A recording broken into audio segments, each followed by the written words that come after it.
All right, and we're back. Man, this is getting really interesting. I thought it would be a little bit quicker than this. All right, so 5 minutes on the clock again. What we're going to do here is continue from the last conversation. We talked about a 500 mil lens, 500 mil focal length lens, and what I'm suggesting is 85 would be an optimal portrait kind of a lens, because the band of what's in focus and what's out of focus covers pretty much face, you know, the head.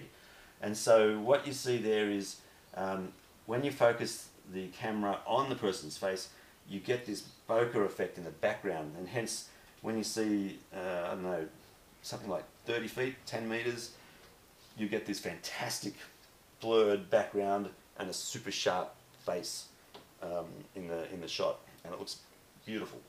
That's how you get it. You basically open up that aperture really wide. That then gets this band of what's in, what's out of focus narrowed, and then you position the person closer to the camera, further away from the background, and you get a fantastic blurred effect. If you make that aperture super small, f22, that band, it blows out. It blows out for a long way. Yeah? So you lose the bokeh effect. That's how you get the bokeh effect. Big fat opening, kind of a telephoto lens, 85 mil, position the person close to the camera and the background are further away, done. That's what I wanted to learn about 20 years ago. And this kind of stuff, man, was overcomplicated and expensive to read about, because there's no internet, and there were books, and photographers were raking in the money because they didn't want to share this knowledge. And now, thank goodness for the internet, thank goodness for your willingness to put up with these kind of videos so you can teach yourself what to do, how to get effects, because you understand the basics of the camera.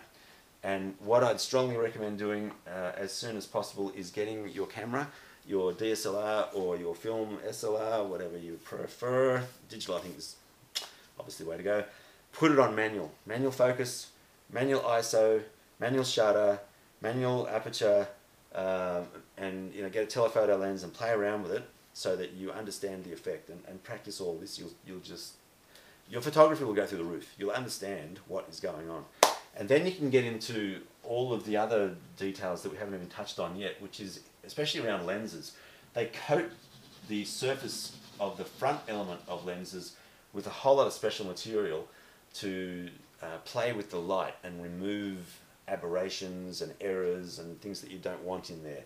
And so you'll begin to understand now why lenses are so expensive.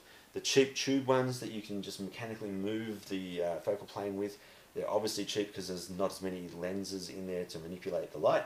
The small compact telephotos where they've got lots of lenses, they're heavier, they're shorter, they're going to be more expensive because there's more lenses in there, there's more engineering, and explains a lot. So you'll understand quality from poor quality now, all that kind of thing. There was one thing that I touched in my brain on, which I wanted to also talk to you about, and now I can't remember what it was. But anyway, get into manual mode as soon as you can, and you'll reap the rewards. And I'm waiting for my 5-minute timer to go data received, but it's not doing that, so I think that means I finished ahead of time in that one. If you've got any questions, just send me an email. But I hope you enjoyed that, and we'll move on to another subject. Bye bye.